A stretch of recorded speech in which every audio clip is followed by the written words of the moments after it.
യാതൊരു മടിയും അവർക്കില്ല. അപ്പൊ പിന്നെ ആരും അവിടെ പോയിട്ട് ഇന്ത്യ രാജ്യത്തിന്റെ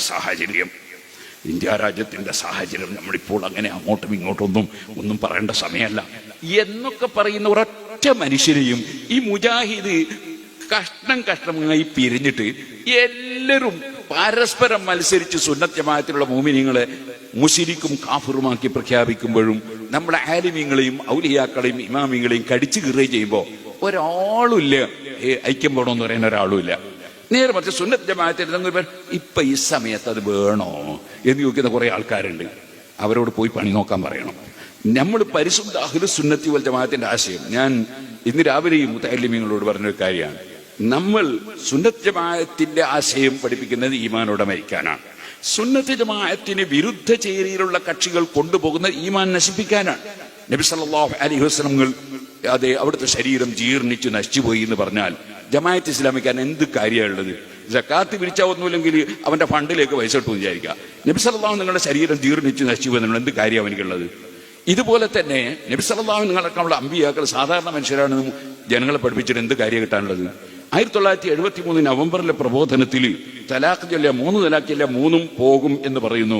83 മെയ്യിൽ 1 പോകുള്ളൂ എന്ന് പറയുന്നു. ഈ 10 കൊല്ലത്തിലിടയ്ക്ക് ഏത് ജിബിരിയിലാ ജമാഅത്ത് ഇസ്ലാമിന്റെ ഓഫീസിൽ വന്നത്? അപ്പൊ ഞാൻ പറഞ്ഞു വരുന്നത്, അങ്ങനെ ദീൻ നശിപ്പിച്ച് ഈമാൻ കളയുക എന്നതാണ് പുത്തൻവാദികളുടെ അജണ്ട. നേരെ മറിച്ച് ചിലപ്പോൾ ചിലരൊക്കെ ഉണ്ടല്ലോ ഇങ്ങനെ ചൂണ്ടിക്കാണിച്ച് പേടിപ്പിക്കുന്ന ചില ഏതെങ്കിലും ശക്തികൾ, അതിന് പറയുന്ന ചില ഭാഷകളുണ്ട്. ഞാൻ ആ ഭാഷ സാധാരണ അങ്ങനെ പറയാത്തതുകൊണ്ട് പറയുന്നില്ല. എന്ത് പേര് പറഞ്ഞാലും ശരി, ആ ശക്തികൾ ഇവിടെ എന്ത് പ്രവർത്തിച്ചാലും അവർ ഒരു പക്ഷേ വധിക്കാൻ തന്നെ വന്നാലും മുസ്ലിമിനെ വധിക്കുകയല്ലാതെ ഇസ്ലാമിനെ വധിക്കാൻ അവർക്ക് കഴിയില്ല. മുസ്ലിമിനെ വധിച്ചേക്കും, അങ്ങനെയാണല്ലോ. എത്ര മുസ്ലിമീങ്ങളെ വധിച്ചു ജൂതന്മാര്, ഇസ്ലാമിനെ വധിക്കാൻ കഴിഞ്ഞിട്ടില്ല. അവിടെയുള്ള ആളുകൾക്ക് അതാ ഒരു പടമിരിക്കാൻ കഴിയുമ്പോൾ അവർ പടമിരിക്കുകയാണ്, അവർ നിസ്കരിക്കുകയാണ്. കാരണം ഇസ്ലാമിനെ വധിക്കാൻ കഴിഞ്ഞില്ല. മുസ്ലിമിനെ വധിക്കാൻ ചിലപ്പോൾ കഴിയും.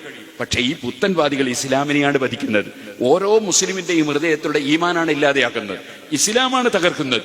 അപ്പൊ ഇസ്ലാമിനെ തകർക്കുന്നവരും മുസ്ലിമിനെ വധിക്കുന്നവരുമായി ഇസ്ലാമിന് ഏറ്റവും വലിയ ഭീഷണി ആരാണ്? നിശ്ചയിക്കപ്പെടാത്ത സമയത്ത് ആരും ഇവിടെ മരിക്കുമൊന്നുമില്ല, നിശ്ചയിച്ച സമയത്ത് മാത്രമേ മരിക്കുള്ളൂ. മരിക്കുമ്പോൾ ഷഹീദായി മരിക്കുന്നവരാണ് അക്രമത്തിൽ കൊല്ലപ്പെടുന്നവർ. അതുകൊണ്ട് അവർക്ക് പാരത്രിക ലോകത്തൊരു നഷ്ടവും വരാനില്ല.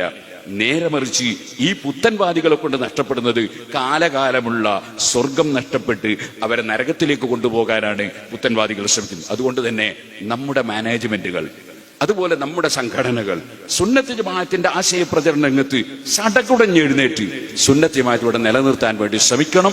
പ്രത്യേകിച്ച് സുന്നത്ത് ജമാഅത്തിന്റെ വിരോധികളെ ജനങ്ങൾക്കിടയിൽ അംഗീകാരമുള്ളവരാക്കി തീർക്കാനുള്ള ചില ശ്രമങ്ങൾ ചില കോണുകളിൽ നിന്ന് നടക്കുന്നുണ്ട്. അത് നോക്കി നിൽക്കുകയല്ല, കൃത്യമായി നമ്മൾ സുന്നത്ത് ജമാഅത്തിന്റെ ആശയം ജനങ്ങളെ പഠിപ്പിക്കണം. അതിനുവേണ്ടി എല്ലാവരും ജാഗരൂകരാകണം എന്നുകൂടി ഉണർത്തി നമ്മുടെ സുന്നത്ത് ജമാഅത്തിന്റെ സംഘടനാ പ്രവർത്തനത്തിൽ എല്ലാവരും സജീവമാകണമെന്നും അവനവന്റെ മഹല്ലുകളിൽ നമ്മുടെ